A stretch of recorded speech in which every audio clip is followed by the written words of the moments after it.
G'day, my name's Dimitri and I wanted to do a little bit of a unboxing review for the SadoMedcare V10 Complete First Aid Kit.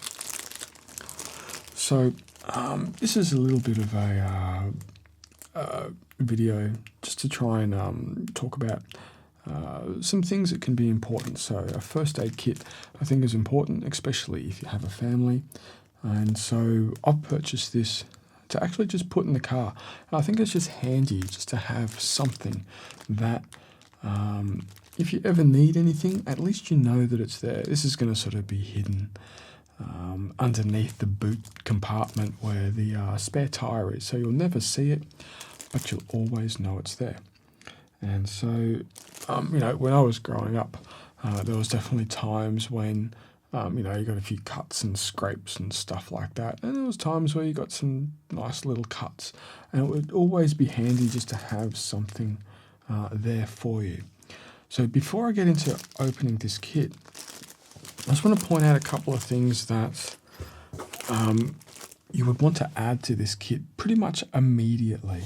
So the first thing I'd recommend is a pair of tweezers. And so this is a pair of tweezers. Just look down below for all of the links to Amazon for some of this stuff so you can get it yourself. So these are some Bodyline tweezers. Let's see if you can see these. And so these are, you got a fine tip tweezers and more of a blunt tip tweezers. So these ones here, they don't look like they would grip very well. There's no serrations on the end of them, but they grip extremely well, and they're a very nice pair of tweezers. And tweezers are something that you can get lots of use out of, mostly for digging out splinters, and I've dug out plenty of splinters. And just on that subject, okay, so the best tool in the world for getting out splinters, in my eyes, is the end of a syringe, preferably a heavy gauge syringe. So this is just the part that goes on, and I bought like a 50 or 100 of these for $5. This is a 25G by 1 inch.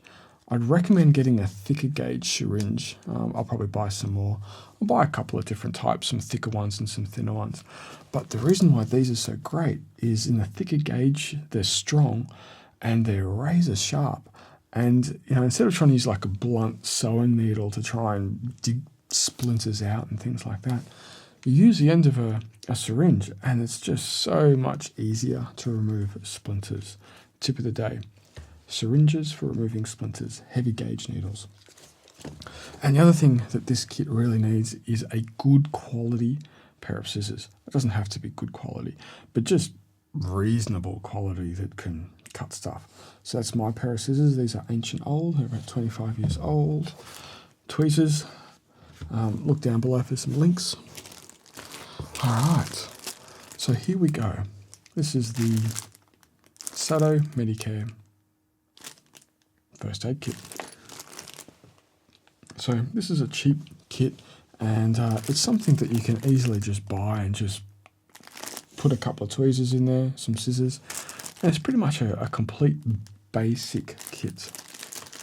So something else I just want to talk about is the actual container or the packaging, the pouch that it comes in. It's cheap quality, but it's expandable. So you can put extra things in here that you can use. So for example, you might want to put some headache tablets or hay fever tablets or some like stuff that you can use, like some powdered stuff to hydrate you. So if you're dehydrated, to rehydrate you. So there's a couple of little things that you can easily put in there. Got a little CPR guide in the back. So we'll open this up.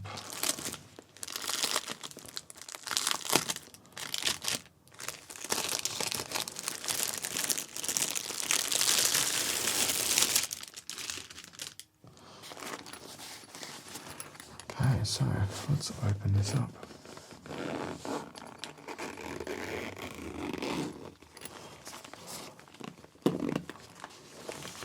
And so inside, it easily folds out. and you've got some zippers to put some things into, and you've got a few pouches. So this is where I was just talking about getting some good quality scissors and tweezers. You get some scissors in here, which are, to be honest, absolute junk. You just put those in the bin, and you get a pair of these tweezers, which you wouldn't be able to pull a twig out of yourself with. So that's where you would put the tweezers in here and the scissors in here, and you get some splinter removal tools and put those in there. And I would recommend putting like some medication, some headache tablets, some powdered hydro, or we call it hydrolyte here, just to rehydrate you and just in case you were dehydrated. So you would personalize this for your own situation. Okay, so over here we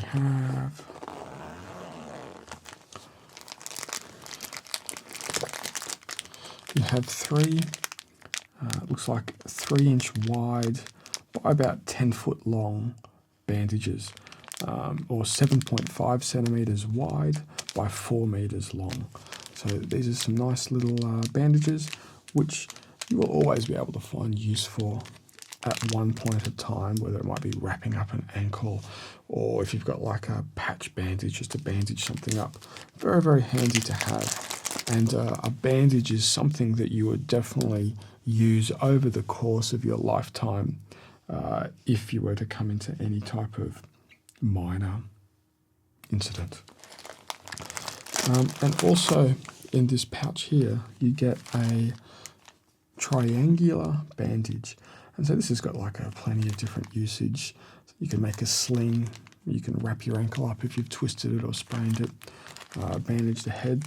So it doesn't feel like it's very good quality, but it's there, and it's only going to be a one-use situation. So, you know, you don't need high quality stuff for this situation.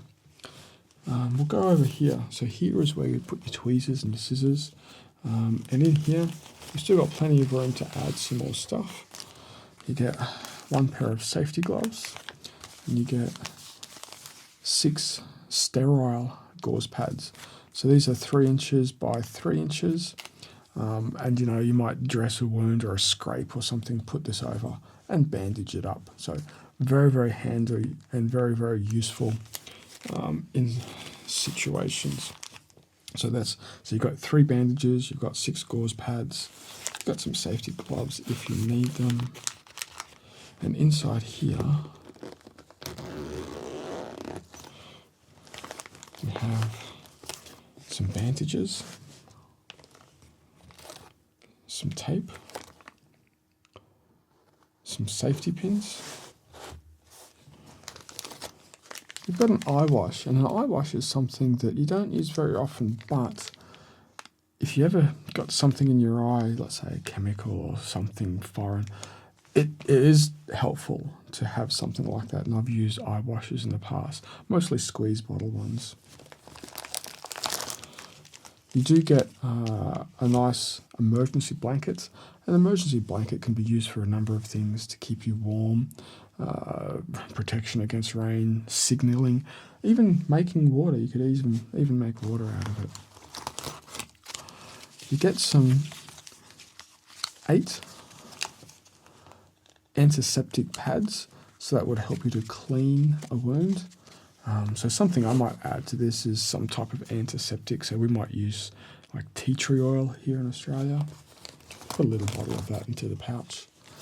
And you get about 12 alcohol prep pads. And inside here, you've got a abdominal pad. So you've got like a large gauze pad to go over something. And this is about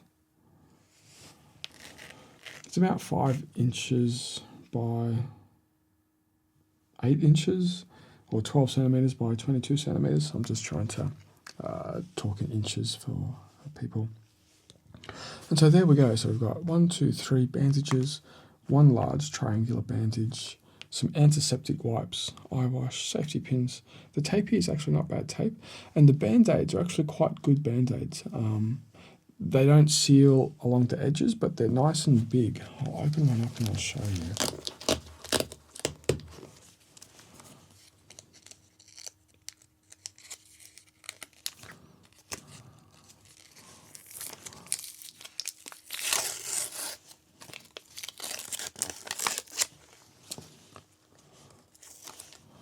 And so if you have a look, you'll see there's a nice big coverage area to go over whatever it is you need to band-aid. So a band-aid is the most common thing that you would use in a medical kit, a bit of antiseptic and a band-aid. And it's got great coverage, but there's no sealing. So if you were to put this on your finger, as you move your finger, it's kind of going to open up the area underneath. But it's quite a good band-aid. Emergency blanket, and you've got some large sterile gauze pads, which are very, very handy. So add yourself a pair of scissors, a heavy gauge syringe for picking out splinters, and some tweezers. Tweezers are so many uses for tweezers, and scissors are scissors, they're great. So that there is just my little review and unboxing of this medical kit. So I hope that you like it. So what I'm going to do now is I'm just going to talk a little bit about something else which is prominent in all parts of the world, but especially here in Australia, is that I'm going to talk about snake bites. And so it's really important just to have the knowledge and the awareness of what to do in certain situations. And so I'll just put this all back together. Kind of goes back together.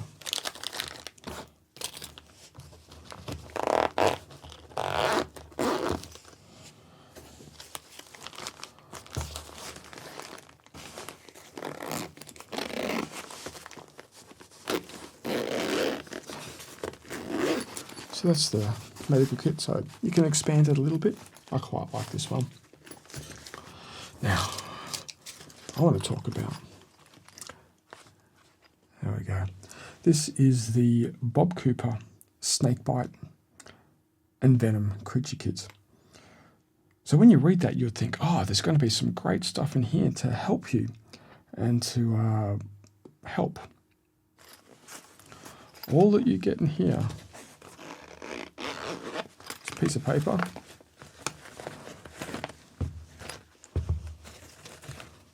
three of these. That's it. But that's all you need. So here in Australia, we have a number of snakes, and we grow up with the snakes and stuff like that. And they tend not to cause too many problems.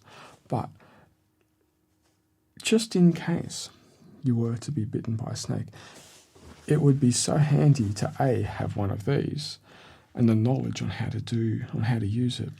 And so normally you're going to get bitten on the leg or the hand, but there are other circumstances where you might get bitten on the body, and that there is going to be a little bit more serious situation. So I hope no one ever gets bitten by snakes, but just in case you or someone else does, it's important to have the knowledge on what to do. So these are like a compression bandage. And the whole purpose of mitigating or reducing the effect of the poison in the victim's system is to be aware of what happens. So the venom is injected into the lymphatic system. And you have certain nodes around the body, and you want to try and slow the effect and reduce how much poison travels up the limb to the lymphatic system. Because once it goes into the lymphatic system, then you experience the effects of the venom, which can be mild to severe depending on the creature. So, for example, you're bitten on a hand or an ankle or a leg, common situation, as you would start with one bandage, and you would wrap around and around and around and around and around and around all the way to the tips of the fingers, but leaving the tips of the fingers exposed. The reason why we leave them exposed is we need to make sure we don't cut off the circulation. So I believe if you put your finger on here and take it away, you should see the blood return to the finger within a few seconds. If the person is got discomfort, you may have to take off the bandage, one bandage at a time, and put it back on to make sure that it's on properly. And then once you've got one bandage going down the limb from the bite, you would then wrap another bandage all the way up the limb. You would cross over, little bit, little bit, little bit, or it's about half, half, half, half, half, half. So firm pressure, not too tight, but firm, but loose enough to allow the blood to circulate through the body. So wrap, wrap, wrap, wrap, wrap. So you wrap the entire limb. So it's imperative that if you are bitten, is that the person bitten does not, well, they should stay calm and relaxed is the most important thing. B, they need to not move that limb. Every time you move that limb, a little bit more venom moves up the lymphatic system. Move it again, a little bit more moves up the lymphatic system. And so the whole purpose is to not move, relax, wrap the limb up, and it literally doesn't stop it, but it halts it and slows it significantly and makes a huge difference to the effects of the venom. And so basically make sure the person's calm and relaxed is the first thing. Make sure they don't move, not even an inch, not even an inch. So you would have someone move them into a comfortable place, the shade as an example, lie them down and treat them, and then someone would have to go get help. Sorry about this, I just had a little interruption. So by keeping the victim calm, treating them, putting them into shade, make sure they're comfortable, going to get help, you've done as much as you can do to mitigate, reduce the effects of the bite. And so, you know, here in Australia, it's extremely rare that, or it's rare that people don't have any serious effects from the snake venom. We have lots of anti-venom, and basically people get to hospitals or medical help within time to help them to recover. It's also important not to wipe the area where they're bitten, because that allows the hospital to do like a swab to find out what type of snake bit you to apply the correct anti-venom.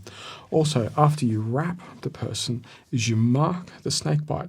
So once it's unwrapped, the hospital can basically straight away work out what snake bit you.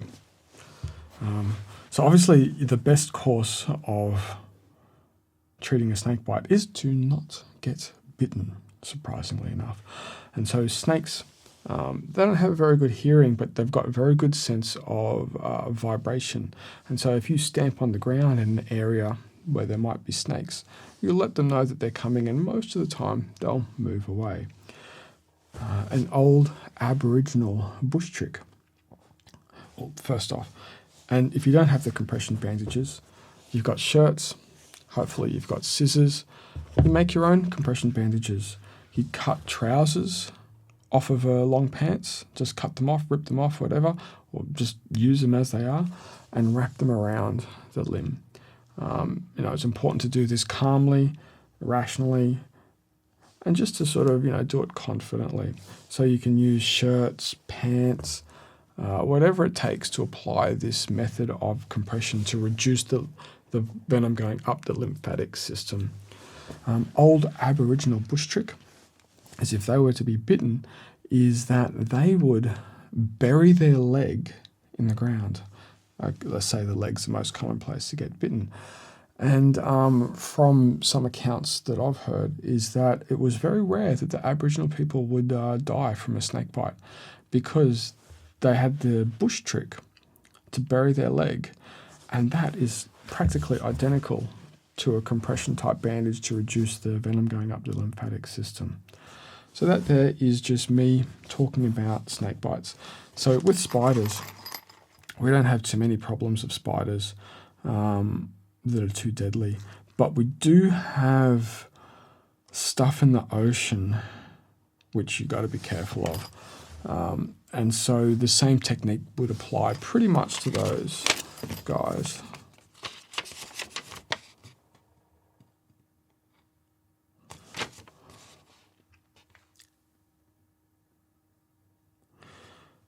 There you go. So that there's just me just rambling on about snake bite. So I'm going to keep both of these in the car. And so if I ever go bushwalking, I'm going to take at least this with me, just in case anything ever happens. Be just nice to have that equipment with you. Bob Cooper, snake bite and venomous creature kit.